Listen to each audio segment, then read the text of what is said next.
নমস্কার, আমি চন্দ্রানী। দিন যাপনের আরও একটি নতুন ভিডিওতে আপনাদের সকলকে স্বাগত জানাই। আজকে বানাচ্ছি স্যুপ, আর এই স্যুপটা বিভিন্ন রকমের সবজি দিয়ে আর চিকেন দিয়ে তৈরি করব আজকে। সেজন্য প্রেসার কুকারে বাটার নিয়ে নিয়েছি। রসুনটা ফোড়ন হিসাবে দিয়ে নিলাম। রসুনটাকে একটুখানি ভালো করে নাড়াচাড়া করে নেব। রসুন থেকে কাঁচা গন্ধটা চলে গেলে তারপরে এর মধ্যে অ্যাড করে দেব আদা রসুনের পেস্ট। আদা রসুনের পেস্টটা দিয়ে দেওয়ার পরে এবার দেব কিছুটা কুচনো পেঁয়াজ। আমি এখানে একটা বড় সাইজের পেঁয়াজ কুচিয়ে দিয়ে দিয়েছি।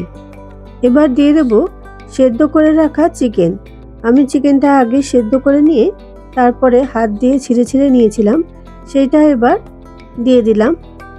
চিকেনটা অল্প একটু ভাজা হয়ে গেলে এবার একে একে ভেজিটেবলসগুলো আমি দিয়ে দেবো।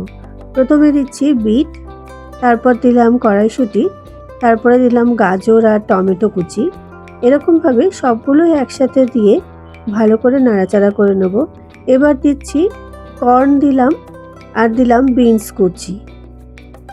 আপনাদের কাছে যা যা সবজি থাকবে সবই দিয়ে দিতে পারেন। আবার এখানে দিয়ে দিলাম বাঁধাকপির টুকরো। আমি বাঁধাকপিটাকে একদম কুচিয়ে দিয়ে দিয়েছি। এবার নুন দিয়ে নিচ্ছি স্বাদ মতন। এখানে ঝালের জন্য আমি গোলমরিচের গুঁড়ো ব্যবহার করছি, আপনারা চাইলে কাঁচা লঙ্কাও দিতে পারেন। সমস্ত কিছু ভেজিটেবলস একসঙ্গে নাড়িয়ে চাড়িয়ে দেওয়ার পরে তারপরে যে সেদ্ধ চিকেনের জলটা ছিল সেটাকে আমি ঢেলে দিলাম প্রেসার কুকারের ভেতরে। প্রেসার কুকারে একটা হুইসেল দিয়ে তারপর নামিয়ে নিয়েছি। এখন স্যুপটা প্রায় রেডি হয়ে গেল।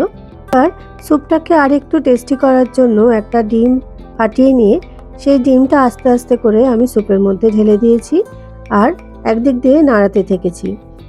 1 চামচ মতন কর্নফ্লাওয়ার গুলে নিয়ে সেটাকেও আমি অ্যাড করে দিলাম, যাতে স্যুপের থিকনেসটা আর একটুখানি বেটার হয়। এবার আরেকটু ভালো করে নাড়িয়ে দিয়ে ফুটতে দেব।